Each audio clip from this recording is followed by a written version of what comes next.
আপনাদের দেশে মুরগি বলে না, মুরগি দেখবেন এই মুরগিতে 10-20টা পর্যন্ত ডিম পাড়ে। এই ডিমগুলি আবার ওই মুরগির বাচ্চা ফোটানোর জন্য মারা কি করে, একটা পাতিলার মধ্যে ডিম দিয়ে মুরগি বসিয়ে রাখে। তো যখন মুরগিগুলা ওই পাতিলার মধ্যে বসানো হয় ডিম দিয়ে, তখন কোনো বৈজ্ঞানিকের ক্ষমতা নেই যে কোনটার বাচ্চা হবে আর কোনটা হবে না। যেটা দেখবে ভাঙবে ওর মধ্যে একই রকম। কিন্তু দেখা গেল যে কিছুদিন পরে কিছু ডিমের বাচ্চা হলো আর কিছু ডিমের বাচ্চা হয়নি। ওইটা নাড়লে তখন কি হয়, ওর ভিতরটা তখন খলবল খলবল করে। তখন ওই ডিমটা কিন্তু আর কোনো কাজে লাগার উপযোগী থাকে না, ঠিক না বেঠিক?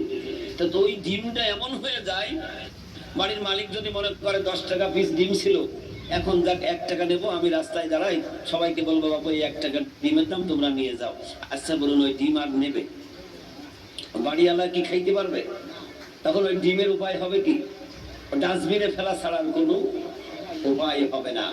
তে বৈজ্ঞানিকরা রিসার্চ করে দেখলো যে মুরগির ডিমের মধ্যে সবার পুষ্টি সমান ছিল, কিন্তু কিছু বাচ্চা হলো আর কিছু ডিমের বাচ্চা হলো না। এর কারণটা কি? তখন রিসার্চ করে দেখা গেল যে মুরগির শরীরের যতটুকু আয়তন ছিল, তার যতটুকু শক্তি ছিল, সে তার নিজের পাখমের মধ্যে রেখে তার শরীরের তাপ হিট ওখানে প্রয়োগ করেছে। এবং যে ডিম তার আয়ত্তের বাইরে মুরগির থেকে দূরে ছিল, এই ডিমের তাপ লাগে নাই, এই ডিমের উপরে তার শরীরের হিট না লাগার কারণে ওই ডিমটা নষ্ট হয়ে গেছে, একটা বাজে ডিম হয়ে গেছে। তখন ওই ডিমটাকে ডাস্টবিনে ফেলা ছাড়ার কোনো উপায় নাই। এই জন্য আল্লাহ রাব্বুল আলামিন 18,000 মাখলুকাতের মধ্যে সবচেয়ে শ্রেষ্ঠ মাখলুক, শ্রেষ্ঠ করে দামি করে আল্লাহ রাব্বুল আলামিন আহকামুল হাকিমিন মানুষ বানিয়েছেন, ঠিক না বেঠিক? সমস্ত মানুষ দেখতে কি সমান কিনা? যেমন ডিম সমান, সব মানুষ দেখতে সমান, কিন্তু আল্লাহ রাব্বুল আলামিন 2টা জায়গায় ভাগ রেখেছেন, একটা হলো জান্নাত আর একটা হলো জাহান্নাম। তাহলে যেই ব্যক্তি আল্লাহর আয়াতের মধ্যে, আল্লাহর গণ্ডির মধ্যে থাকবে, রাসূলের তরিকার মধ্যে থাকবে, ওই ব্যক্তি আল্লাহর জান্নাতি হবে। আর যেই ব্যক্তি আল্লাহর হুকুমের বাইরে থাকবে, ওই ডিমের মতো অকাজে হয়ে তখন তার ওই ডাস্টবিনে আর দেবে না, তখন তাকে ফেলা হবে জাহান্নামে। কোথায়? কথা বলেন না কেন? কোথায়? এই জন্য গোলামি করতে হবে কার? একটা আওয়াজ দিয়ে বলতে হবে কার? আমরা সুন্নতের দাবিদারি করব কার? নবী মুহাম্মদ রাসূলুল্লাহ সাল্লাল্লাহু আলাইহি ওয়াসাল্লামের। এই জন্য আজকে যেই মজলিসে আমরা উপস্থিত হয়েছি, এই মজলিসটা হলো জান্নাতি মজলিস। এই মজলিসটা কি? জান্নাতি মজলিস। জান্নাতে কি সবাই যাবে? আর সবাই আসতে পারবে না। এমনও দেখা যাচ্ছে কাছের মানুষ আসে না, আবার অনেক দূরের মানুষ চলে আসে। এটা হচ্ছে কপালের ব্যাপার, ভাগ্যের ব্যাপার। সবার ভাগ্যে কিন্তু জোটে না, কারণ ভাগ্য হিদায়াত যার কপালে আছে সে ছাড়া কেউ হিদায়াতওয়ালা হবে না। আর একটু আমি আপনাদেরকে সামনে টেনে নিয়ে যাই। চাকর আর সাহেব, সাহেব জানেন তো আপনারা? যে ব্যক্তি ধনী মানুষ, বড় লোক মানুষ, তারা সাহেব বলে, আর তার বাড়ি একটা চাকর থাকে, তাকে চাকর তো বলে। এখন এই সাহেব বড় একটা অফিসে চাকরি করে, আর চাকর তার বাড়ি পাহারা দেয়, বাজার ঘাট যা কিছু সব ওই চাকর কিন্তু দেখাশোনা করে। তো সাহেব বাড়ি থাকে না 1 সপ্তাহ, চাকরের দিয়ে বাজার করায়। কে বাজার করে? চাকরের দিয়ে বাজার করায়। এখন ছুটির দিন, মনে করেন রবিবারের দিন, অথবা অন্য দেশে আছে জুম্মার দিন, শুক্রবার, জুম্মার দিন, বাংলাদেশে জুম্মার দিন ছুটি আছে, শনিবার ছুটি আছে। তো এখন সাহেব মনে মনে চিন্তা করলেন, 1 সপ্তাহ তো আমি বাজার করিনি, আজকে ছুটির দিন আমি নিজের ইচ্ছা মতো বাজার করব। বাচ্চাগুলা থামানো কেউ নেই আপনাদের এখানে? এদেরকে ডেকে নিয়ে এসে বসানো যায় না? হাই হাই, একটা কথা বারবার বলতে হয়, একটু বসান না। কোরআনের মজলিস, সেটা জান্নাতি মজলিস। আপনারা একটু খেয়াল করেন না, 2 জন দুদিকে থাকলেই তো বাচ্চাগুলা থামাই দিলেই তো মাঠটা নীরব হয়ে যায়। এতটুকু দায়িত্ব পালন না করতে পারলে কি হলো? তো সাহেব আর চাকর ওই যে গল্প করতে সবাইকে খেতে নিয়ে আসেন, সবাইকে নিয়ে আসে এখানে বসিয়ে দেন, কোরআনের মধ্যে যে বসান, আমার সামনে বসান, আমি দেখবো কে গল্প করে। তো সাহেব বাজার করতে গিয়েছে, চাকর চিন্তা করছে, তার বাজারের তালিকা দেখে চিন্তা করছে যে যেভাবে বাজার শুরু করেছে, না জানি আমার নামাজটা কি কাজাই হয়ে যায়। কারণ যে যেমন তার আন্দাজটা তেমন মন তো তার দিকে। আল্লাহ রাসূল বলছেন আল মারু ইয়াকিসু আলা নাফসিহি, যে যেমন তার আন্দাজটা ধারণাটা তেমন। ইমানদার মনে করে পৃথিবীর সব মানুষ ইমানওয়ালা, আর যেই ব্যক্তি ইমান থেকে দূরে আসে সে মনে করে সব বোধহয় আমার মতো। ঠিক না বেঠিক? তো চাকর মনে মনে চিন্তা করেছে, আল্লাহ না জানি আজকে জুম্মার দিন আমার নামাজটা নাকি কাজাই করে ফেলে, এত বাজার সদার। হঠাৎ মসজিদের আযান পড়ে গেছে। চাকর ডাক দিয়ে বলেন, এই সাহেব, মসজিদ তো ডাক দিয়েছেন আমাদের জন্য, আপনি কি নামাজটা পড়বেন না? সাহেব ডাক দিয়ে বলেন, এই বেটা, তুই যে আমার নামাজের কথাটা বললি, জীবনে কোনোদিন কি আমার নামাজ পড়তে দেখেছিস নাকি? চাকর বলছে, সাহেব দেখি নাই, ঠিক আছে, কিন্তু আমি আপনারে দাওয়াত দিলাম, দাওয়াত পড়লে পড়ে, না পড়লে আমাকে একটু অনুমতি দেবেন, আমি নামাজটা পড়ে আসি, কারণ মসজিদটা আমার দিকে চেয়ে আছে। সুবহানাল্লাহ বলবেন না? মসজিদ কার দিকে চেয়ে আছে? নামাজি ব্যক্তির দিকে মসজিদ চেয়ে আছে। সাহেব মনে মনে চিন্তা করলেন, আমি নিজেও নামাজ পড়ি না, আবার যদি চাকরে না পড়তে দেই তাহলে তো তার অন্ধলোকে যাব। সাহেব বলছে, যা মসজিদে যাবি, যা তাড়াতাড়ি বেরোবি। এবার চাকর মসজিদের মধ্যে চলে গেলেন, নামাজ আদায় করার জন্য দাঁড়িয়ে গেছে। আর সাহেব মসজিদের বাইরে দাঁড়িয়ে দাঁড়িয়ে দারোয়ানের মতো পাহারা করে। আল্লাহু আকবার বলেন। আল্লাহ তাআলা বলেন, হিদায়াত যদি কারোর কিসমতে না থাকে, কেউ তার হিদায়াত ওয়ালা বানাইতে পারে না। চাকর মসজিদের মধ্যে কার গোলাম? জোরে বলতে হবে, কার গোলাম? আল্লাহর গোলাম হয়ে গেছে। আর চাকর যার গোলামি করতো, সেই গোলামের মতো বাইরে দাঁড়িয়ে দাঁড়িয়ে পাহারা দিচ্ছে, আর আনাগোনা করছে কখন চাকর বেরাবে, আর চাকরের সাথে করে নিয়ে বাজার সদাই নিয়ে বাড়ি ফিরে যাব। মসজিদের মধ্যে নামাজ আদায় করেছে সাহেব বাইরে দাঁড়িয়ে। এবার নামাজ শুরু হয়ে গেছে, নামাজ শেষ হয়ে গেল। সব মানুষ মসজিদ থেকে এক এক করে বেরিয়ে যায়।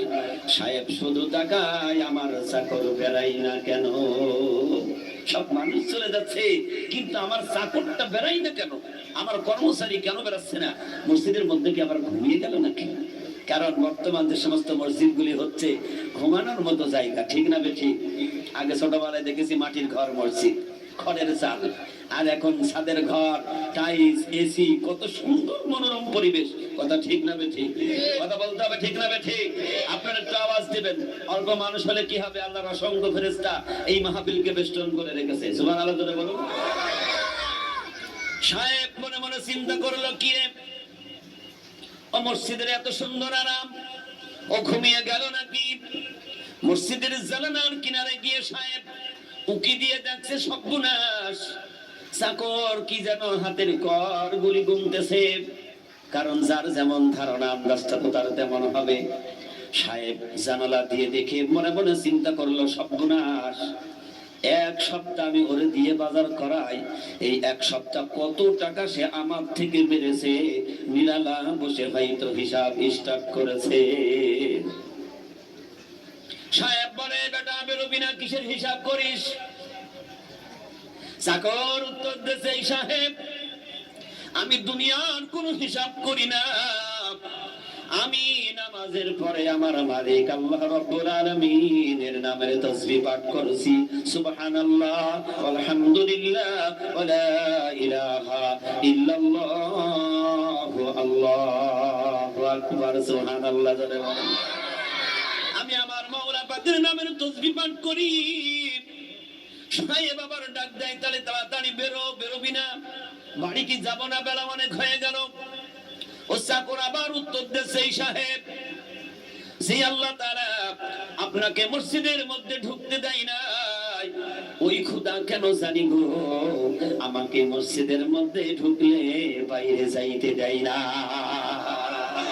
এর নাম হলো হেদায়েত, এর নাম হলো কপাল। কথা ঠিক না বেঠিক? এই জন্য হেদায়েতটা বড় ভাগ্যের ব্যাপার। হেদায়েত আল্লাহ কাকে করবেন? কেউ জানে নাই রাসূলের বাড়ির কাছে আবু জেহেলের বাড়ি, উতবা সাইবা মুগিরার বাড়ি ছিল, হিদায়াতুল্লাহ হইতে পারে নাই। কোথায়? আফ্রিকার কৃতদাস বিলাল রাদিয়াল্লাহু তাআলা আনহু মসজিদের কাছে নবীজির কাছে এসে কালেমা পড়ে হিদায়াতুল্লাহ হয়ে গেলেন। আর আল্লাহ তার সম্মান মর্যাদা এত বাড়িয়ে দিলেন যে আল্লাহ রাসূলের মসজিদের মুয়াজ্জিন বানিয়ে দিলেন। হ্যাঁ, কত বড় সম্মানই হয়ে গেল। একটা কালো কুচ্ছিত মানুষ, যার চেহারা ভালো না, দাঁতগুলি উঁচু উঁচু, মাথার চুলগুলি এরকমের তাল গাছের মতো খাড়া ছিল, আর শরীরটার রং ছিল একেবারে কালো পোশাকের মতো, সেই মানুষটা কি হয়ে গেল? রাসূলের মসজিদের মুয়াজ্জিন হয়ে গেল। আল্লাহ সম্মান মর্যাদা বাড়িয়ে দিলেন কিসের কারণে? রাসূলের সুন্নতের তাবিদারি করার কারণে, আল্লাহর হুকুম মানার কারণে, নবীর ভালোবাসা অন্তরে নেওয়ার কারণে আল্লাহ মর্যাদা সম্মান বাড়িয়ে দিলেন। সুবহানাল্লাহ বলবেন না? আজকে যারা আমরা এই জান্নাতের বাজার পেয়েছি, এখান থেকে জান্নাতের টিকিট খরিদ করতে হবে, ঠিক না বেটি? জান্নাত ভেঙে গেলে আর জান্নাত পাওয়া যায় না। বাচ্চা হারুন আর রশিদ রাহমাতুল্লাহ আলাইহি আর বিবি জুবাইদা একদিন ঘুরতে বেরিয়েছেন, হেঁটে হেঁটে ঘুরে বেড়াচ্ছেন। যাইতে যাইতে দেখছেন একটা ধুলাবালির মধ্যে একজন আল্লাহর পাগল বসে রয়েছে। আর ওই পাগল বসে বসে কি যেন গুনগুন করে আওয়াজ করছে, ধুলাবালি দিয়ে ছোট ছোট ঘরের আকৃতি করে বলছে, এইটা হলো ছোট জান্নাত, এইটা হলো তারপরের জান্নাত, এইটা হলো তারপরের জান্নাত। এরকমের হাঁকাচ্ছে। কে আসরে জান্নাত কুরাই করবে, তাড়াতাড়ি কুরাই করে নাও। বিবি জুবাইদা আল্লাহওয়ালা ছিলেন, তিনি চিন্তা করলেন, কি রে ও জান্নাত বিক্রি করছে, আমার তো জান্নাতের দরকার। সুবহানাল্লাহ বলেন।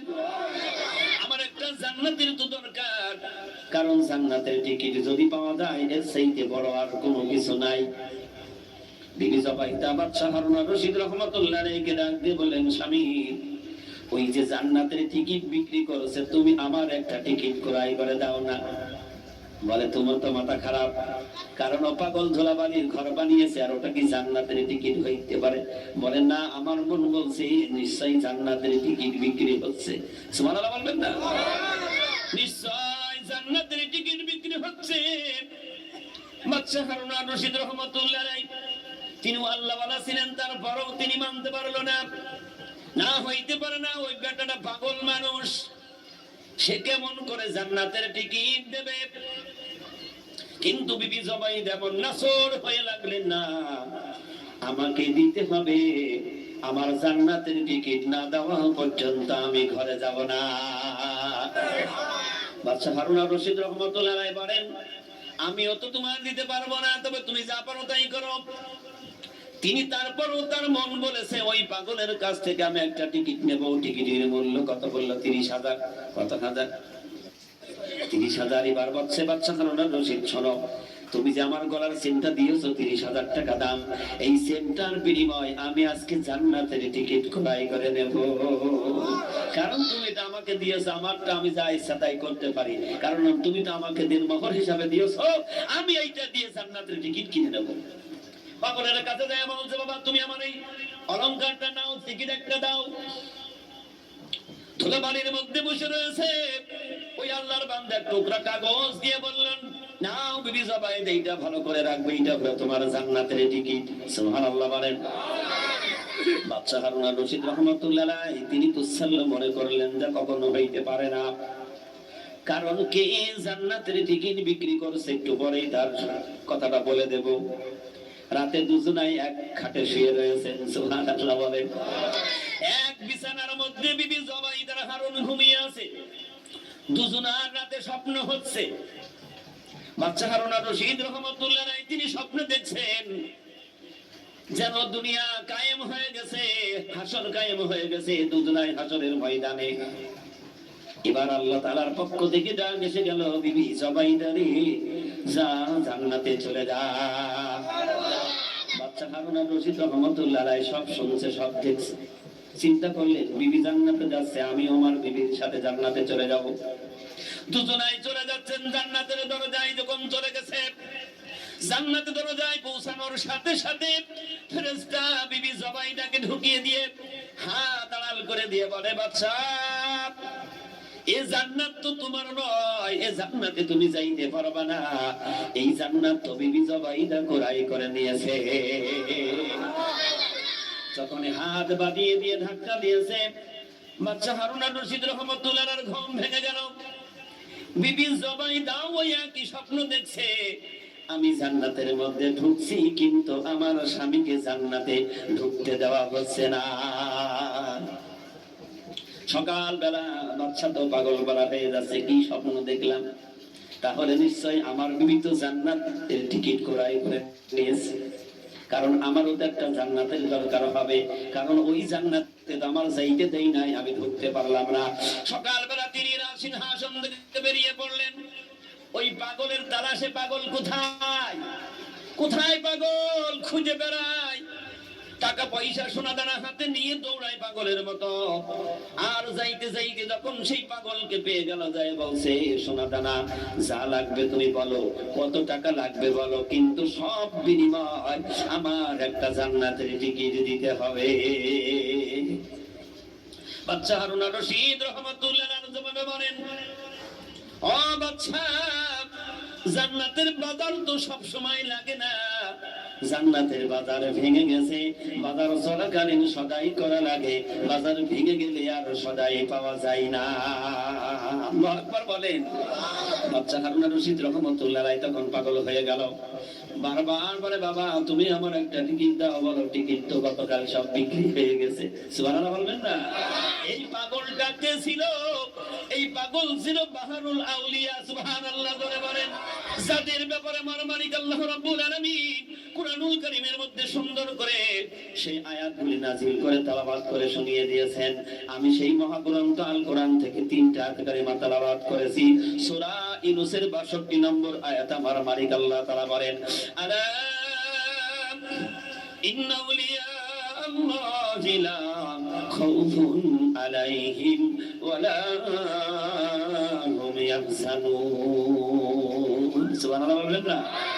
আল্লাহ তাআলা ডাক দিয়ে বলেন, আলা খবরদার, দুনিয়ার মানুষদেরকে হুঁশিয়ার দিয়ে সংকেত দিয়ে আল্লাহ বলেন, আলা খবরদার, ইন্না আউলিয়া আল্লাহ, ও দুনিয়ার মানুষ খবরদার, নিশ্চয় আমার বন্ধু যারা, আউলিয়া যারা, লা খাউফুন আলাইহিম ওয়ালা হুম ইয়াহজানুন, নিশ্চয় তোমরা শুনে রাখো, আমার আউলিয়া যারা, বন্ধু যারা, তাদের কোনো ভয় নেই, ডর নেই, তাদের কোনো চিন্তা পেরেশানি থাকবে না।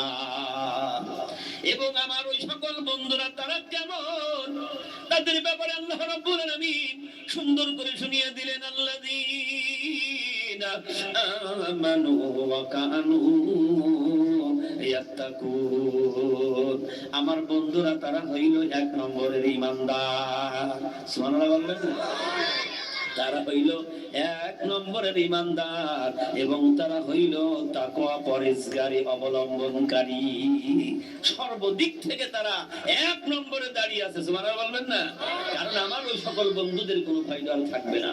আল্লাহর হাবিব বিশ্বনবী জনাবে মুহাম্মদ রাসূলুল্লাহ সাল্লাল্লাহু আলাইহি ওয়াসাল্লাম একদিন তিনি আলোচনার মধ্যে বলছেন, কিয়ামতের দিন হাসরের ময়দানে আমার উম্মতের মধ্য থেকে এক শ্রেণীর আল্লাহর বান্দাগুলি তারা নূরের মেম্বারের উপরে বসে থাকবে। সুবহানাল্লাহ বলবেন না? তারা সেদিন যেদিন মানুষ পেরেশান হয়ে যাবে, মানুষ হয়রান হয়ে গিয়ে পাগল হয়ে যাবে, আকাশের দিকে হা করে তাকিয়ে থাকবে, তাদের পানির পিপাসায় নাভি পর্যন্ত মানুষগুলির জিহ্বা চলে যাবে।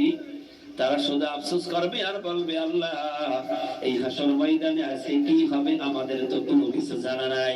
কারণ সূর্যের তাপে শরীর ক্ষেপে যাবে, ছটফট করবে, মাটিগুলি পুড়ে তামা হয়ে যাবে। আল্লাহ আকবার বলেন। মাথার এক হাত উপরে সূর্য এসে তাপ দেবে। এই কঠিন দিনে সূর্যের তাপে মাটিগুলি পুড়ে তামা হয়ে যাবে, কারণ এমন তাপ হবে। ও আমার আব্বারা ভাইরা, পর্দার আড়ালের মার, একটু ভাবো সেই দিনের কথা, একটিবার চিন্তা করো, যেদিন সূর্যের একটি মুখ থাকবে না, এই সূর্যের 12টি মুখ সেদিন অরিজিনাল গুলি ঘুরিয়ে দেওয়া হবে। এখন তো সূর্যের ছায়া পৃথিবীতে দেওয়া হয়। সুবহানাল্লাহ বলবেন না? আল্লাহ তাআলা তার বান্দাকে কত ভালোবাসে, মহব্বত করে, কারণ ওই সূর্যের অরিজিনাল তাপ দিলে আমার আল্লাহ তাআলা বলেছেন, ওই সূর্যের তাপ যদি জমিনে লেগে যায়, এই জমিনে একটা ঘাস পর্যন্ত তৈরি হতো না। সূর্যটাকে উল্টায়ে তার পিছনের ছায়া এই জমিনের মধ্যে দেওয়া হয়েছে এবং 70,000 ফেরেশতা এই সূর্যের উপরে বরফ ঢালছে। সুবহানাল্লাহ বলবেন না? আল্লাহ বান্দার কত ভালোবেসেছেন, কত মহব্বত করেছেন, একটু কি আমরা খেয়াল করে দেখেছি যে আল্লাহ কত ভালোবাসে? এই বাবুরা, আল্লাহ রাব্বুল আলামিন তার বান্দাকে কত ভালোবেসেছেন, মহব্বত করেছেন। কেউ একটু চিন্তা ফিকির করে দেখেনি কেন তার গোলামি করতে হবে? আল্লাহ তাআলা দিন বানালেন এবং রাত বানালেন। দিনের মধ্যে বান্দা তার রুজির জন্য দৌড়াবে, সুবহানাল্লাহ বলেন। সারা দিন ক্লান্ত পরিশ্রম করবে, আর তার আরাম করার জন্য মালিক আল্লাহ রাব্বুল আলামিন আবার রাত বানিয়ে দিলেন। রাতের মধ্যে এমন একটা জ্যোৎস্নাময় চাঁদ দান করে দিলেন। যখন চাঁদকে সৃষ্টি করা হলো, রাতটাও দিনের মতো আলো হয়ে গেল। আল্লাহ রাব্বুল আলামিন আহকামুল হাকিমিন, বান্দার প্রতি তার কত দয়া, কত মেহেরবান। আল্লাহ তাআলা ফেরেশতার ডাক দিয়ে বলেন, ফেরেশতারে যারে আমার হুকুমে তোরা নূরের পাখা দিয়ে চাঁদের উপর একটু বাতাস দিয়ে দে। কারণ দুনিয়ার চেরাগের বাতাস দিলে লিভে যায়, যায় কি যায় না? আল্লাহ বললেন যা একটু বাতাস লাগা, কারণ চাঁদের অরিজিনাল আলোটা একটু লিভিয়ে দিয়ে ডিম লাইট বানিয়ে দে। সুবহানাল্লাহ বলেন। কারণ বান্দা রাতে ঘুমাবে, চাঁদের ওই ডিম লাইটের আলোটা এত সুন্দর হবে, যদি কোনো মানুষ চাঁদের দিকে ঘন্টার পর ঘন্টা তাকিয়ে থাকে চোখের অসুবিধা হয় না। কিয়ামতের দিন আমার মালিক আল্লাহ তাআলা সেদিন বান্দার সমস্ত কিছু জিজ্ঞাসা করবেন আর বলবেন, ফাবিআই আলা ইউরাব্বিকুমা তুকাজ্জিমান, কোন বান্দারে কোন নিয়ামতটা তুই অস্বীকার করবি? কোন নিয়ামতের অস্বীকার করা যাবে? আল্লাহ কত ভালোবেসে আমাদেরকে বানিয়েছেন, আর সেই আল্লাহর গোলামি যদি আমি আপনি না করি, তাহলে আল্লাহকে আমাদের ভালোবাসবেন? কথা বলেন না কেন? আল্লাহ ভালোবাসবে। এই জন্য সেই মালিক মহান আল্লাহ রাব্বুল আলামিন আমাদেরকে সৃষ্টি করেছেন। তাহলে গোলামি করতে হবে কার? একটু জোরে বলি কার? আল্লাহর গোলামি করতে হবে। আর আল্লাহর গোলামি দিয়েই তো আল্লাহর নৈকট্য হাসিল করা যাবে। কিয়ামতের দিন মানুষ হয়রান হয়ে যাবে, পেরেশান হয়ে যাবে। সূর্যের 12টি মুখ ওপেন করে দেওয়া হবে, মাটিগুলি সব পুড়ে তামা হয়ে যাবে, মানুষ হয়রান হয়ে যাবে। রাসূল যখন ওই কথাটা বললেন, আমার উম্মতের মধ্যে এক শ্রেণী আল্লাহর বান্দাগুলি, তারা সেদিন চিন্তাবিহীন, তাদের কোনো টেনশন থাকবে না, ভয় ডর থাকবে না। তারা নূরের মেম্বারের উপরে, তারা আল্লাহর আরশের ছায়ার নিচে বসে থাকবে। সাহাবায়ে কেরাম মনে মনে চিন্তা করলেন, তারা ভাবলেন জিরা কারা হবে? রাসূলের কাছে জিজ্ঞাসা করবেন, মন মস্তিষ্ক তৈরি করেন দেখি, নবীজির কাছে জিজ্ঞাসা করে দেখি।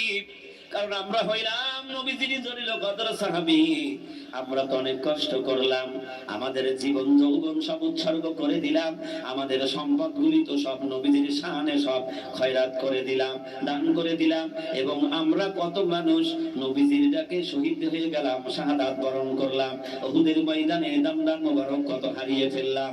না জানি রাসূল হয়তো আমাদের মধ্যে কার কথাটা বলে দেবে। সাহাবায়ে কেরাম বলেন, ইয়া রাসূলুল্লাহ, হাবিবাল্লাহ, আপনি যার কথাটা বললেন তারা কারা? ইয়া রাসূলুল্লাহ, শুনতে বড় মন চাই। সুবহানাল্লাহ জোরে বলেন। সাহাবায়ে কেরামের মনের কথা যদি রাসূল আমাদের কথা বলেন, জামার জামানার সাহাবারা যারা আমার কাছে কাছে থাকে, তারা হয়তো সেদিন নূরের মিম্বারের উপরে বসে থাকবে।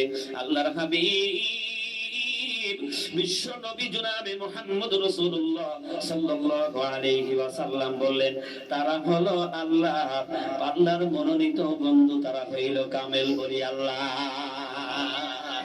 আল্লাহ তাআলা তাদের ব্যাপারে বলছেন, লা খাউফুন আলাইহিম ওয়ালা হুম ইয়াহজানুন, নিশ্চয় আমার বন্ধু যারা, আউলিয়া যারা, তাদের কোনো ভয় ডর চিন্তা পেরেশানি সেদিন থাকবে না। নবীজি বলেন, ওই সকল আউলিয়ারা তারা ওই কঠিন হাসরের দিনে তারা আল্লাহর আরশের ছায়ার নিচে, আল্লাহর তৈরি নূরের মেম্বারের উপরে তারা বসে থাকবে। এই জন্য ওলি আল্লাহর কাছে যাইতে হবে। ঘোষণা কার? যারা বলুন না কার? এমন মানুষ আছে যারা ওলি আল্লাহর নাম শুনতে চায় না, আছে না নাই? ওলি আল্লাহকে ভালোবাসে না, পছন্দ করে না, কারণ ওলি আল্লাহর কাছে যাওয়ার কথা পৃথিবীর কোন মুহাদ্দিস মুফতি বলে নাই, আল্লাহর নবীরাও বলে নাই, কিন্তু কে বলেছে সর্বপ্রথম? আমার মালিক আল্লাহ রাব্বুল আলামিন মহাগ্রন্থ আল কোরআনের মধ্যে স্পষ্ট করে শুনিয়ে দিলেন, ইয়া আইয়ুহাল্লাযীনা আমানুত্তাকুল্লাহা ওয়া কুনু মাস-সাদিকিন। আল্লাহু আকবার বলেন, জোরে বলুন না সুবহানাল্লাহ। আল্লাহ রাব্বুল আলামিন মহাগ্রন্থ আল কোরআনের মধ্যে ডাক দিলেন, হে ঈমানদারেরা, তোমরা যারা আমি আল্লাহর প্রতি ঈমান এনেছো, আমি আল্লাহকে ভয় করো, অকুনু মাস-সাদিকিন, আর আমার সত্যবাদী যারা, আমার বন্ধু যারা, তাদের অনুসরণ অনুকরণ করো, তাদের ইত্তেবা করো, তাদের কাছে যাও। তাদের কাছে গেলে তোমরা কি হবে? সোজা রাস্তাটা বোঝার শক্তি পেয়ে যাবে। কোন পথে চললে তুমি ভালো হইতে পারবে, কোন পথে থেকে ফিরে আসলে তুমি ইমানদার হতে পারবে। এই জন্য জালালউদ্দিন রুমি রাহমাতুল্লাহ আলাইহি সুন্দর করে বলেছেন, সোহবতে সালে তোনা সালে গুনাত, সোহবতে তলে তোরা তলে গুনাত। সৎসঙ্গে হয় স্বর্গবাস। ভালো মানুষের সাথে যদি কোনো মানুষ বন্ধুত্ব করে, ওই মানুষটা ভালো মানুষ হয়, কথা ঠিক না বেঠিক? কোন মানুষ যদি কামারের সাথে বন্ধুত্ব করে, কামারের কাজটা যে খারাপ তা কিন্তু নয়। মনে করেন না কামারের কাজটা ছোট কাজ, না তা নয়। আল্লাহর পয়গম্বর দাউদ আলাইহিস সালাতু ওয়াস সালাম তিনি কর্মকার ছিলেন, কামার ছিলেন। সুবহানাল্লাহ বলবেন না? আল্লাহর পয়গম্বর তিনি কামার ছিলেন, লোহা পিটায়ে তিনি বস্ত্র বানাইতেন। না না, লোহা পিটানো লাগতো না। সুবহানাল্লাহ বলেন। আমরা দুনিয়ার সাধারণ মানুষ লোহাটারে আগুন দিয়ে গরম করে হাতুড়ি দিয়ে পিটাই অস্ত্র বানাই। আর আল্লাহ রাব্বুল আলামিন তার বন্ধুদেরকে কত ভালোবেসেছিলেন, পয়গম্বরদেরকে কত ভালোবাসতেন। দাউদ আলাইহিস সালাতু ওয়াস সালামের হাতের থামার মধ্যে আল্লাহ তা মুজিজা দিয়েছিলেন। সুবহানাল্লাহ বলবেন না? এমন মুজিজা, লোহাটারে যখন অস্ত্র বানাবার নিয়ত নিয়ে ধরতেন, যখনই অস্ত্র বানাবার নিয়ত নিয়ে ধরতেন, তখনই হাতের তালুর মধ্যে লোহাটা গলে পানি হয়ে যেত। আর অস্ত্র বানাবার ইচ্ছা করতো, যেদিকেই টান দিত সেদিকেই গিয়ে দাও কুড়াল অস্ত্র হয়ে যেত। সুবহানাল্লাহ বলেন। আর দাউদ আলাইহিস সালাতু ওয়াস সালাম ওইগুলি বাজারে বিক্রি করে রুজি রুটির ব্যবস্থা করতো। ইতিহাসটা আমরা ঘুটে দেখি না, পড়ে দেখি না। 1,24,000 পয়গম্বর পৃথিবীতে এসেছে, কোন পয়গম্বর তার উম্মতের কাছ থেকে টাকা পয়সা নিয়ে সংসার চালান নাই। সুবহানাল্লাহ বলবেন না? কিন্তু আমার মতো হুজুর আমরা 1,00,000 টাকা 50,000 না নিলে তাফসিরে যাইনি, এরকম আছে না নাই? আল্লাহ রাব্বুল আলামিন পয়গম্বরদেরকে দিয়ে শিখিয়ে দিয়েছেন, কোন পয়গম্বর কোন উম্মতের কাছ থেকে নিয়ে সংসার চালাই না হয়। সমস্ত পয়গম্বরের কথা ছেড়ে দিয়ে শেষ পয়গম্বর আখেরি জামানার নবী, বিশ্ব নবী জনাবে মুহাম্মদ রাসূলুল্লাহ সাল্লাল্লাহু আলাইহি ওয়াসাল্লাম, তিনি এত কষ্ট করেছেন, পেট মুবারকে পাথর বেঁধেছেন ক্ষুধার তাড়ায়, কিন্তু তারপরেও কোনো সার উম্মতের কাছ থেকে বলে নাই আমার খাবার হয় নাই, তোমরা হাদিয়া দাও, টাকা দাও, পয়সা দাও, খাবার দাও। আল্লাহু আকবার বলেন। এরকমের কোন দাবিদারি করে নাই, দিন প্রচার করে কোনো টাকা পয়সা নেয় নাই। কারণ আল্লাহ রাব্বুল আলামিন কালাম পাকের মধ্যে সুন্দর করে শুনিয়ে দিয়েছেন, ইত্তাবিউ মাল্লা ইয়াসআলুকুম আজরাউ ওয়া হুম মুহতাদুন। আল্লাহ তাআলা বলেন, ইত্তাবিউ মাল্লা ইয়াসআলুকুম, তারাই হলো মুহতাদ, হিদায়াত প্রাপ্ত, তারাই হলো দ্বীনের দায়ী, যারা দ্বীন প্রচার করবে, এর বিনিময়ে কোনো টাকা পয়সা নেবে না। কথা কার? যারা বলতে হবে কার? এই কথাটা আমার মালিক আল্লাহ। আল্লাহ বলতে তারা দ্বীন প্রচারের বিনিময়ে টাকা নেয় না, হাদিয়া, নজর, সালামি, কদম মুছে কিছুই গ্রহণ করে না। তারা হলো নিজে হিদায়াত প্রাপ্ত, আর তাদের কাছে যারা যাবে তাদের অনুসরণ অনুকরণ যারা করবে, কারণ ওই হিদায়াত প্রাপ্ত মানুষগুলি হইল আমি আল্লাহর বন্ধু, তারাও তাদের কাছে যাবে, হিদায়াত প্রাপ্ত হয়ে যাবে। জামানার মুজাদ্দিদ হযরত মাওলানা সুফি মুক্তাদান গাসি রহমাতুল্লাহ আলাইহি যায় 1876 খ্রিস্টাব্দে বাগবাড়ি মানিকালায় হাক্কানি আঞ্জুমান আমার মুর্শিদ একটি দরবার প্রতিষ্ঠা করেছেন। এ পর্যন্ত কেউ বলতে পারবেন কি মুরিদের টাকা নিয়ে সংসার চালায়? কোন দান বাক্স সেখানে নাই। হেডলাইনে লিখে দিয়েছে বিনা পয়সায় দিন ও দুনিয়ার শান্তি ও মঙ্গল রুহানি তরক্কের উপায়। সুবহানাল্লাহ বলবেন? একটু জোরে বলুন না সুবহানাল্লাহ। এই জন্য আল্লাহ তাআলা বলেন ইয়া আইয়ুহাল্লাযীনা আমানুত্তাকুল্লাহ, হে ঈমানদারেরা তোমরা যারা আমি আল্লাহর প্রতি ঈমান এনেছো, আমি আল্লাহকে ভয় করো, ভয় করবার মতো ভয় করো। বান্দা যদি সত্যি ঈমানদার হয় আর আল্লাহকে ভয় করে, তাহলে ওই আল্লাহ রাব্বুল আলামিন সর্ব অবস্থায় সর্বক্ষণে ওই বান্দার সকল সাহায্য করা আমার আল্লাহর জন্য ওয়াজিব হয়ে যায়। আর ঈমানদার হইলেই তো সে আল্লাহর ভয় করবে।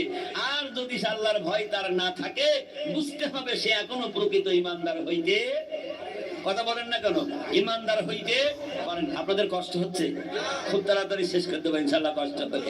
যদি আল্লাহর ভয় তার ভিতরে থাকে তাহলে বুঝতে হবে ও ঈমান এনেছে। আর ঈমান না থাকলে আল্লাহর ভয় থাকবে না। আবার ঈমানদার হয়ে যদি আল্লাহর ভয় না করে, তার ও ঈমানের কোনো মূল্য, কথা বলেন না কেন, বুঝাবার জন্য একটু দেরি হতে পারে। আর আপনারা যদি রাগ করে চলে যান তাহলে আর আমি কি করবো বলেন? কারণ এই মজলিসটা জান্নাতি মজলিস। সুবহানাল্লাহ বলবেন না? এখানে জান্নাতি মজলিস। আল্লাহ রাসূল নিজে বলেছেন, যেখানে কোরআনের আলোচনা হয়, যেখানে দ্বীন আলোচনা হয়, ওলি আল্লাহর হুকুমে যেই মজলিসটা হয়, সেই মজলিসটা হলো দুনিয়ার একটা জান্নাতের মজলিস হয়ে যায়। জোরে বলুন সুবহানাল্লাহ।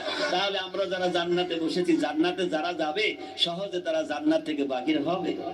জাহান্নামী ওনারা কাঁদতে থাকবে জান্নাতে যাওয়ার জন্য, সেদিন আফসোস করবে, কিটি পাগল হয়ে যাবে। কারণ জান্নাতের নাজ নিয়ামত জাহান্নামে গিয়েও তারা দেখতে পারবে।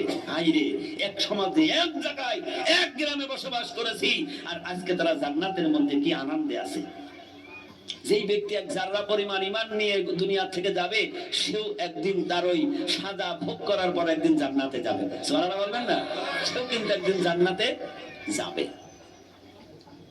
আল্লাহ রাব্বুল আলামিনের সেই জামানায় জান্নাতি ওয়ালারা জান্নাতের মধ্যে সুখ করবে। কেমন রহমান আল্লাহ, একটু খেয়াল করে দেখি। একজন আল্লাহর বান্দা জাহান্নামের মধ্যে পুড়ে পুড়ে শেষ হয়ে গেছে। পুড়ে পুড়ে এমন শেষ হয়ে গেছে, জাহান্নামের তলতে সে এক কোণায় পড়ে রয়েছে। পরে থেকে তিনি চিন্তা করলেন, দুনিয়ায় তো পয়গম্বরের কাছে শুনেছি, আল্লাহওয়ালার কাছে শুনেছি, যে ব্যক্তি আল্লাহকে ডাকতে থাকে ওই ব্যক্তি তো সে নাজাত পেয়ে যায়। কারণ দুনিয়ায় তো অপরাধ করেছি, ভুল করেছি। তবে এখন জাহান্নামের মধ্য থেকে একটু চিৎকার মেরে দেখি আল্লাহ আমার কথা শোনে নাকি। সুবহানাল্লাহ যারা বলেন। আল্লাহ রাব্বুল আলামিন বলেন, আমার বান্দা যেখানে যেই অবস্থায় আমাকে ডাক দেয়, আমি সাথে সাথে আমার বান্দার ডাকে সাড়া দেই। আল্লাহ তার ইতিহাসগুলি বান্দার কাছে শুনিয়ে কুরআনুল কারীমের মধ্যে সবগুলি বর্ণনা করে আল্লাহ তাআলা শুনিয়েছেন। আল্লাহ ডাক দিয়ে বলেন, ও দুনিয়ার মানুষ, আমি আল্লাহ কেমন একটু খেয়াল করো। আমার পয়গম্বর ইউনূস আলাইহিস সালামের দিকে একটু তাকাও। ইউনূস আলাইহিস সালাম যেদিন নদী পার হয়ে উম্মতের প্রতি একটু রাগ করে চলে যাচ্ছে, হুকুম নাই আল্লাহর কাছ থেকে। আল্লাহু আকবার বলেন। সামান্য একটু ভুল, আমি আল্লাহর কাছে হুকুম নেই নাই, উম্মতের প্রতি রাগ হয়ে গেছে। ইউনূস আলাইহিস সালাম দাওয়াত দেয়, উম্মতের দাওয়াত মানে না। মনের মধ্যে রাগ করেছে, তোদের কওম থেকে আমি চলে যাব, তোদের কাছে আর থাকবো না। এই যে নিয়ত করে তিনি আল্লাহর বিনা অনুমতি নিয়ে তিনি দরিয়া পার হয়ে চলে যাচ্ছেন। আল্লাহ বলছে, পয়গম্বর আমি তোমার আর একটু পরীক্ষা করে নেব। তুমি উম্মতের প্রতি রাগ করে চলে গেল কেন? কারণ তোমাকে আমি রাসূল করে পাঠিয়েছি, তুমি তো দাওয়াত দেবে আর হিদায়াত বানিয়ে দেব আমি আল্লাহ। আল্লাহ তাআলা হাবিব বিশ্ব নবীকে ডাক দিয়ে বলেন, হে পয়গম্বর, আমি আপনাকে পৃথিবীতে দারোগা করে পাঠাই নাই। আল্লাহ তাআলা বলেন, আমি তোমাকে পৃথিবীর মধ্যে পাঠিয়েছি হিকমতপূর্ণ জ্ঞান দিয়ে, বুদ্ধি দিয়ে আমি তোমাকে প্রেরণ করেছি। আল্লাহ পাক কালাম পাকের মধ্যে রাসূলের ব্যাপারে বলছেন, নুদু সাবিলি রাব্বিকা বিল হিকমাতি ওয়াল মাউইজাতিল হাসানা। ও পয়গম্বর, তোমার কাজ হবে যুক্তি দিয়ে, পরামর্শ দিয়ে, ভালো কথা বলে দ্বীন বুঝিয়ে দেবে। আর ওই দ্বীন মালিক আমি আল্লাহ বানিয়ে দেব। দ্বীন বুঝিয়ে দেওয়ার মালিক হইলাম আমি আল্লাহ। তোমার কাজ শুধু তুমি দাওয়াতটা দেবে। ইউনূস আলাইহিস সালাম পার হয়ে চলে যাচ্ছেন। আল্লাহ তাআলা একটা মাছকে পাঠিয়ে দিল, যা খাবিতে খা, ইনুসির খা। সুবহানাল্লাহ জোরে বলেন। মাছ এসে লাফ দিয়ে নদীর উপরে নৌকার মধ্য থেকে মাছ সবল দিয়ে ইউনূস আলাইহিস সালামকে গিলে খেয়ে ফেলেছে, একবারে গিলে খেয়ে ফেলেছে। মাছ ইউনূস আলাইহিস সালামকে খেয়ে ডুব দিল সাগরের তলদেশে। আবার আরেকটা মাছ চিন্তা করলো, দেখি আমারও তো ক্ষুধা লেগেছে, আরেকটা মাছ সে খাবে, কারণ নদীর মধ্যে বড় মাছ ছোট মাছের খাই কি খাই না? না ওখানে আপনি গম দিয়ে আসেন, না চাউল দিয়ে আসেন, আসেন কেউ খাওয়াই কে? জোরে বলুন, কে খায়? বিশ্বের মানুষ ছোট্ট একটি পেট নিয়ে গবেষণা করে তারা দুনিয়ায় একটু খাবে, তাই হালাল হারাম সবকিছু মিলিয়ে তারা চলে, কথা বলেন। কিন্তু এত বড় ছোট্ট পেট বেশি খাইতে পারে না, 100 চালের ভাত খাইলে আর খাইতে পারে না। একটা হাতি কত খায়? একটা তিমি মাছ সাগরের মধ্যে কত খায়? যে এই তিমি মাছের ওজন 6000 টন পর্যন্ত হয়। চিৎকার দিয়ে বলুন না সুবহানাল্লাহ। কিন্তু একদিনও সে মিছিল করলো না, স্লোগান দিল না, আল্লাহ তুমি আমার এত বড় মাছ বানাইছো, আমার খাবার পাই নাই, এ বলে কোনোদিন সংগ্রাম করেছে নাকি? কথা বলেন না কেন? কারণ আল্লাহ রাব্বুল আলামিন কালাম পাকের মধ্যে বলেন, ওমা মিন দাব্বাতিন ফিল আরদি ইল্লা আলাল্লাহি রিজকুহা। আমার আল্লাহ তাআলা বলেন, আসমান থেকে জমিনের মধ্যে আমি যত মাখলুক আমি আল্লাহ সৃষ্টি করেছি, যার রিজিক আছে আমি আল্লাহ তাআলা ঘোষণা দিলাম, প্রত্যেকের রিজিকের মালিক হইলাম আমি আল্লাহ। সুবহানাল্লাহ বলবেন না? রিজিকের মালিক কে? মাছ বলে, আল্লাহ তুমি যখন আমার খাবার খাইতে দাও তাহলে আমি আরেকটা মাছ খাই। এবার ইউনূস আলাইহিস সালামকে যে মাছে খেয়েছে, আর একটা মাছ এসে ওই মাছটা আবার খেয়ে ফেলেছে। আচ্ছা বলুন, ইউনূস আলাইহিস সালাম এখন আনন্দের মধ্যে আছে না বিপদের মধ্যে আছে? বড় বিপদ। একটা মাছে খাইলো ভালো, কিন্তু আরেকটা মাছে ওর শুদ্ধ খাইছে। ইউনূস আলাইহিস সালাম ওই মাছের পেটের মধ্যে ঢুকে গেলেন, তারপরও কিন্তু অন্তরের মধ্যে একটু ভয় অনুভব করলো না, কারণ তারা ভালোবাসে মালিক আল্লাহ। ভয় করে কার? শুধু ভয় তাদের আল্লাহর, আর দুনিয়ার কোন ভয় তাদের অন্তরের মধ্যে নেই। তার কারণ হলো তারা কয় নম্বরের ঈমানদার? জোরে বলতে হবে, কয় নম্বরের? 1 নম্বরের ঈমানদার। আল্লাহ বলছেন, ইউনূস আলাইহিস সালাম মাজারের পেটের মধ্য থেকে ডাক দিলেন, লা ইলাহা ইল্লা আনতা সুবহানাকা ইন্নী কুনতু মিনাজ জালিমিন। ইউনূস আলাইহিস সালাম সাগরের গভীর তলদেশ থেকে যখন ডাক দিলেন, পৃথিবীর কোন মানুষ টের পাইছে নাকি? কথা বলুন। ইউনূসের এই ডাক আকাশ জমিনের মধ্যে কেউ শোনে নাই। আমার মালিক আল্লাহ তাআলা বলেন, আমার ইউনূসের ডাক আমি শুনেছি, শুনে শুধু আমি আল্লাহ অপেক্ষা করি নাই, সাথে সাথে আমার ইউনূসের ডাকের জবাব দিয়ে দিলাম। ফাস্তাজাবনা লাহু ওয়া নাজাইনাহু মিনাল গাম্মি ওয়া কাযালিকা নুনজিল মুমিনিন। সুবহানাল্লাহ জোরে বলেন। আল্লাহ ইউনূসের ডাক শুনে জবাব দিয়ে দিলেন। এবার মাছের পেটের মধ্যে ব্যথা শুরু হয়ে গেছে। দেখবেন দুনিয়ায় কোনো মানুষের পেটের সমস্যা হয়ে যদি ব্যথা করে, অনেক সময় গালের মধ্যে হাত দিয়ে বমি করার চেষ্টা করে। কথা বলেন। আমার পেটটা খালি হইলে আমার ব্যথা অনুভব থেকে আমি বেঁচে যাব, আমার পেটটা খালি হইলে আমার শান্তি আসবে, বমি করার চেষ্টা করে। মাছের পেটের যন্ত্রণা এমন বেড়ে গেছে, মাছ এবার চিন্তা করলো বমি না করলে তো আমার পেটের মধ্যে ব্যথা সহ্য হয় না। মাছ এমন জোরে বমি করলেন, ভিতর থেকে ওই মাছটার পায়গুম্বারটা বেরিয়ে গেলেন। ওই মাছের পেটের মধ্যে এমন যন্ত্রণা শুরু হয়ে গেছে, দৌড়াতেছে দৌড়াতে এমন জোরে দৌড়ায়, দৌড়ায় কিনারের দিকে চলে গিয়ে বমি করেছে। আল্লাহু আকবার বলেন। এমন জোরে মাছ বমি করেছে, আল্লাহর পয়গম্বর ইউনূস আলাইহিস সালাতু ওয়াস সালাম নদীর মধ্য থেকে কিনারে গিয়ে আছড়ে পড়ে গেছে। আছড়ে পড়ে গিয়ে মালিকের দিকে ডাক দিয়ে বলে, মালিক তুমি তো গফুরুর রহিম, তুমি রহমান, তোমার প্রশংসা করে তো শেষ করা যাবে না। ওই নদীর পাড়েই দাঁড়িয়ে আল্লাহর পয়গম্বর ইউনূস আলাইহিস সালাতু ওয়াস সালাম আল্লাহর শুকরিয়া আদায় করার জন্য 2 রাকাত নামাজের নিয়ত করে দাঁড়িয়ে গেলেন। জোরে বলতে হবে সুবহানাল্লাহ। জামানার মুজাদ্দিদ হযরত মাওলানা সুফি মুক্তাদার গাজী রাহমাতুল্লাহ আলাইহি এই শুকরিয়া আল্লাহর শুকরিয়া আদায় করার জন্য একটা মসজিদে যাবেন, বলবে বাবা ওযু করে 2 রাকাত নামাজ আদায় করো। মসজিদ শেষ হয়ে গেল, এত বড় নিয়ামতের অধিকারী হয়ে গেলে আল্লাহর শুকরিয়া আদায় করার জন্য আবার 2 রাকাত নামাজ আদায় করো। কিন্তু আমরা মানুষ বলি আল্লাহর এই ব্যাপারটাকেও বুঝতে পারি না, ঠিক না বেঠে? এই জন্য আল্লাহ তাআলা বলেন তুমি আল্লাহর ভয় করো। যে ব্যক্তি আল্লাহকে ভয় করবে, আল্লাহ তাআলা বলেন আমার মুমিন মুমিনাত যদি তারা আমার কাছে ভয় করে, আমার কাছে সাহায্য চায়, আমি আল্লাহ তাদের সাহায্য না করে পারি না। আল্লাহ কালাম পাকের মধ্যে তার দলিল দিয়েছেন ওয়া কানা হাক্কান আলাইনা নাসরুল মুমিনিন। জোরে বলি সুবহানাল্লাহ। আল্লাহ বলেন মুমিনের জন্য সাহায্য করা আমি আল্লাহর জন্য ওয়াজিব হয়ে যায়। সাহায্য কে করে? আল্লাহ বলেন মুমিনের জন্য সাহায্য করা আমি আল্লাহর জন্য ওয়াজিব হয়ে যায়। বনি ইসরাইলের জামানায়, আপনাদের কষ্ট হচ্ছে না তো? বনি ইসরাইলের জামানায় তিনজন পথিক সফরে বাগির হয়েছেন, একসাথে রওনা করেছেন, মরুভূমির মধ্য দিয়ে যাইতে যাইতে হঠাৎ কাল বৈশাখী ঝড় উঠে গেছে। আপনাদের দেশে কি ঝড় হয় না নাকি? কাল বৈশাখ মাসে ঝড়ে মানুষ দূর দূর করে কাঁপে, মেঘ হইলে ঘরে যাওয়ার জন্য পাগল হয়। কিন্তু আস্তে আস্তে ওই কাল বৈশাখ গুলি এখন কোথায় ঘুমিয়ে যাচ্ছে। অনাবৃষ্টি আর অতিবৃষ্টি, অসময় বৃষ্টি, ঝড় ঝান্ডাও বন্যা অসময় হয়। এগুলি তো আল্লাহর কিছু করার নাই, এগুলি হলো বান্দার 2 হাতের কামাই, ঠিক না ঠিক? বান্দা যত না ফরমানি করবে আল্লাহ তত বান্দার প্রতি বেজার হবে, আর মাঝে মধ্যে একটু গজব দিয়ে টেস্ট করবে, ঠিক না ঠিক? কিন্তু এই জামানার মানুষ ধ্বংসপ্রাপ্ত হয় না, তার কারণ আল্লাহ রাসূল দোয়া করেছেন, সুবহানাল্লাহ বলবেন না?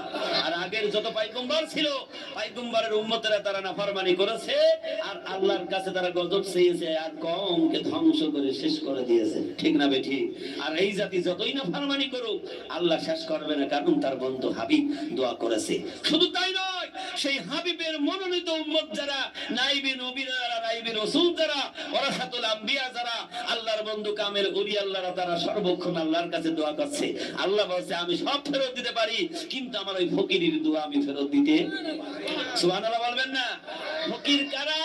ওই ফকির তো দুনিয়ার ফকির নয়, ওই ফকির হলো আল্লাহর ফকির। সুবহানাল্লাহ যারা বলো।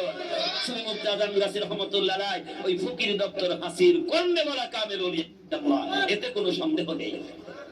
একটু পরীক্ষা করুন, আপনি রিসার্চ করুন, কোরআন রিসার্চ করে দেখুন।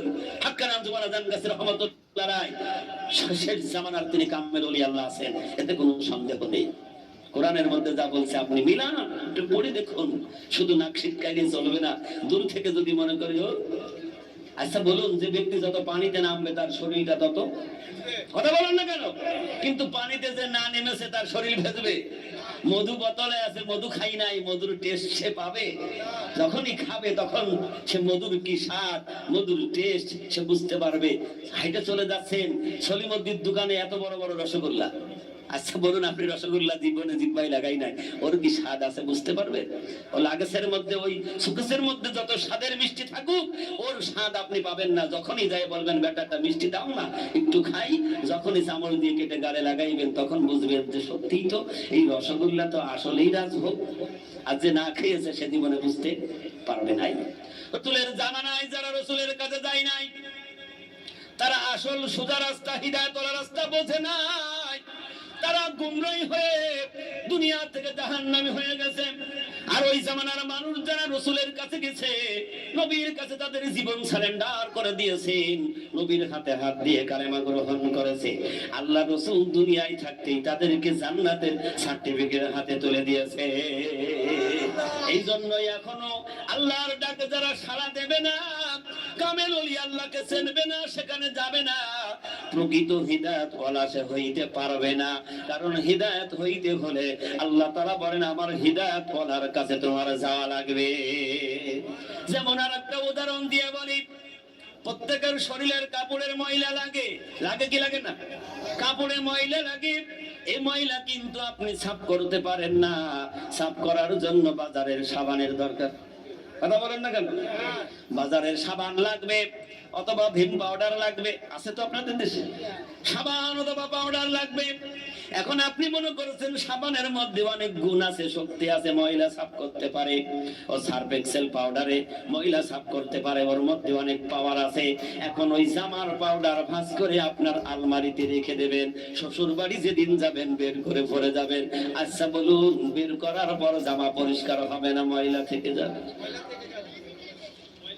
ও সাবান কিয়ামত পর্যন্ত ওর সঙ্গে রাখলে ও কখনো জামা পরিষ্কার করার শক্তি ওর মধ্যে নাই, কিন্তু ওর মধ্যে পাওয়ার আছে, ময়লা দূর করে দেবে। দূর করার জন্য তৃতীয় একজন ব্যক্তি লাগবে।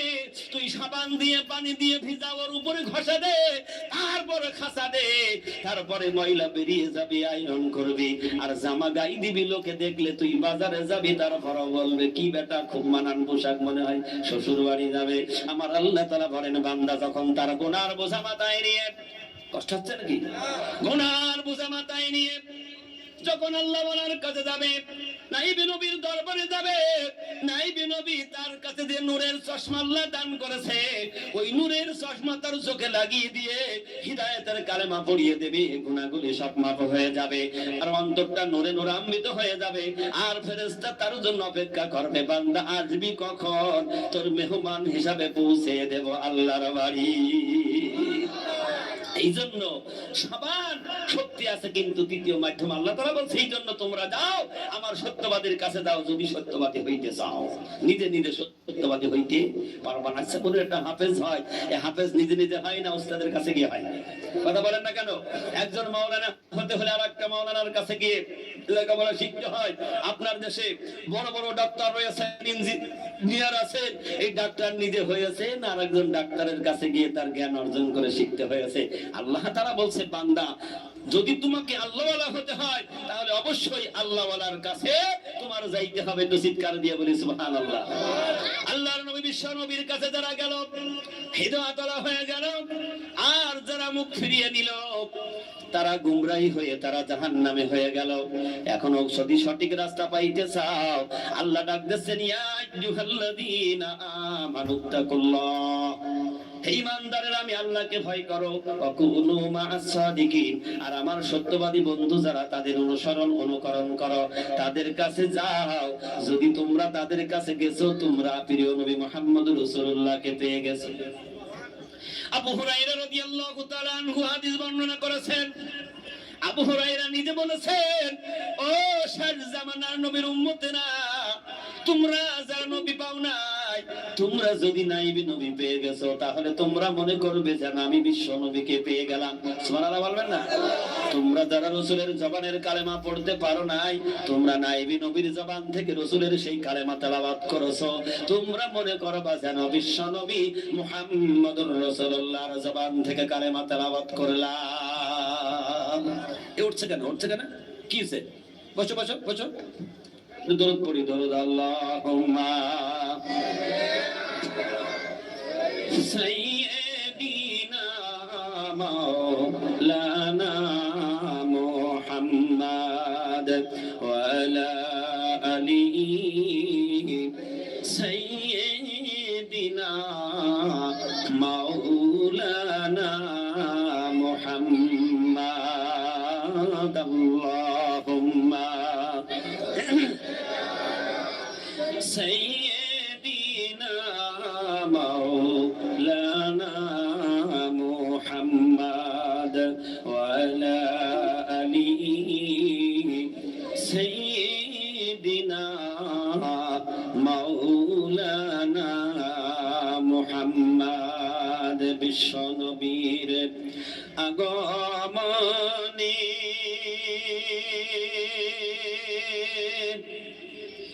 দয়াল নবীর আগমনে সারা জাহান উজালা, সেই নবীর নামে দরুদ পড়ে ভাইজান, সেই নবীর নামে দরুদ পড়ে ভাইজান, মিটাও সকল বেদনা। আল্লাহুম্মা, জোরে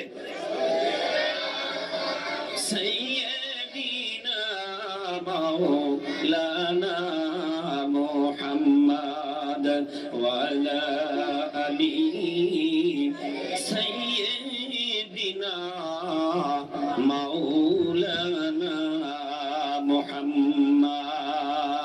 মনে আছে তো? আল্লাহ তাআলা বলেন, ইমানদারেরা শুধু ঈমান এনে বসে থাকলে হবে না, ভয় করতে হবে কার? জোরে বলুন কার? বনি ইসরাইলের জামানার তিনজন মানুষ একসাথে রওনা করেছে। কাল বৈশাখী ঝড় শুরু হয়ে গেছে, মরুভূমির মধ্যে কোথায় যাবে, কোথায় পালাবে?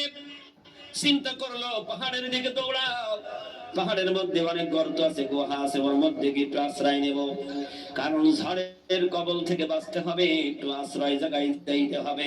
তিনজন একসাথে দৌড়ায় গিয়ে পাহাড়ের গুহার মধ্যে গিয়ে কোন রকম তিনজন বসেছে, কারণ এত বৃষ্টি আর এত ঝড়, বাইরে দাঁড়িয়ে থাকা অসম্ভব। আচ্ছা বলুন, ঝড় আর বৃষ্টির সময় বাইরে দাঁড়ানো যায়? অনেক ভয় আছে না নাই? বড় বড় অনেক সময় শিলা পাথর পড়ে, পড়ে কি পড়ে না? আবার মেঘের গর্জন শুনলে যান ছাতকাই ওঠে, কি ওঠেন কিনা বলেন? তোমার যত অহংকার হোক, যত বড়াই হোক না কেন, সবচেয়ে তুমি তো দুর্বল। আল্লাহ বলছেন, ওরে বান্দা, কেন তুই আমার গোলামি করিস না? তুই কি একবার ভেবে দেখেছিস আমি তোর সবচাইতে শ্রেষ্ঠ করে বানাইছি, কিন্তু তোকে তো আমি দুর্বল করে বানিয়েছি। মানুষ দুর্বল না সবল? জোরে বলুন। একটা গরুর বাচ্চা হয় 10 মিনিট লাগে না, উঠে দৌড়ায়, দাঁড়িয়ে মার স্তন থেকে দুধ খায়, লাফ দিয়ে দৌড়াদৌড়ি করে, ঠিক না বে ঠিক? ওরে মানুষ, একটু ভাবলি না মার পেট থেকে দুনিয়ায় আসার পর 2.5 বছর পর্যন্ত তুই দৌড়াইতে পারলি না, ঠিক না বে ঠিক? মা যদি কাত করে শুইয়ে দিয়েছে, ওই অবস্থায় শুয়ে থেকেছি। মা শীত করে শুইয়েছে, উপর হবার শক্তি ছিল না, উপর করে শুয়াইলে শীত হবার শক্তি ছিল না। প্রসাব পায়খানার মধ্যে হাবুডুবু খেয়েছি, ওই অবস্থায় যদি মা তার সন্তানকে যদি ভুলে যেত, ওরে বান্দারা একটু চিন্তা করলি না, তোর পায়খানা প্রসাবের মধ্যে ওইগুলি খেয়ে তোর মৃত্যু হতো, কেউ ঠেকাবার ছিল না, কারণ তুই তো দুর্বল, ঠিক কিনা বলেন? কিন্তু কথাগুলি শেষ আসবে, কিন্তু সেই মারে আমরা কেউ চিনতে পারি না। তিনজন পাহাড়ের গুহার মধ্যে, হঠাৎ ঝড়ের এত ধাক্কা, উপর থেকে পাথরগুলি ছিটকায়ে চলে যাচ্ছে। হঠাৎ একটি বড় পাথর গড়াতেই গড়াতে সে গুহার মুখটার উপরে দাঁড়িয়ে গেছে। আল্লাহু আকবার বলেন। এত বড় পাথর গুহার মুখ আটকিয়ে গেছে। মনে মনে চিন্তা করছে, যাকগে বৃষ্টি ঝড় ছেড়ে গেলে ওইটা ধাক্কা দিয়ে ফেলে আমরা বাহির হয়ে চলে যাব। কিন্তু বৃষ্টি থেমে গেছে। এবার একজন আল্লাহর বান্দা পাথরে ধাক্কা দেয়, নড়ে না, একটু নড়ে না, বলে কি সর্বনাশ। দুজন একসাথে ধাক্কা দেয়, নড়ে না। তিনজন, তাদের তিনজনের শক্তি 6টা হাত দিয়ে পাথরের ধাক্কা মারে, পাথর কিন্তু নড়াতে পারে না। আচ্ছা বলুন, এখন বিপদ না আনন্দের সময়? কথা বলতে হবে। বিপদ, এমন বিপদ। তিনজন বলছে, কাছে তো টেলিফোন নেই, মোবাইল নেই, কারণ সেই জামানায় এ মোবাইল ছিল নাকি? ছিল। চিঠি লাগবে কোথায়? খাতাও নেই, কলম নেই, পোস্ট করবে কোথায়? চিঠি লিখতে পারলেও তো চিঠি পোস্ট অফিসে যাইতে পারবে না। আর ওই পাহাড়ের মধ্যে তো মানুষ সামনে যায় না, কিন্তু কেউ তাদের চিৎকার শুনবে না। চিন্তা করলো, তিনজনের এর মধ্যে মৃত্যু হবে, বাবা মার মুখ দেখা যাবে না, সন্তানের মুখ দেখতে পারবো না, খবরে জানবে না, এর মধ্যে তিনজন মৃত্যু হবে, শুটকি মাছ হয়ে মরতে হবে। উপায় আছে না নাই? কথা বলেন না কেন? আমি জানি আপনারা পরীক্ষায় লিটার নিয়ে ফেল করবেন। উপায় আছে না নাই? কথা বলেন না কেন? উপায় আছে, উপায় আছে। আল্লাহ রাব্বুল আলামিন ডাক দিয়ে বলছেন, বান্দা, আমার কোন বান্দা যদি আমার দিকে আধা হাত এগিয়ে আসে, আমি আল্লাহ তার দিকে 1 হাত এগিয়ে যাই। সুবহানাল্লাহ বলুন। আর একটু জোরে বলুন সুবহানাল্লাহ। আমার বান্দা যদি আমার দিকে হেঁটে অগ্রসর হয়, আমি আল্লাহ তার দিকে দৌড়ায় যাই। আমার বান্দা যদি আমার দিকে দৌড়ায়, আমি বিদ্যুতের গতির চাইতেও ওই বান্দার দিকে দৌড়ায় যাই। সুবহানাল্লাহ।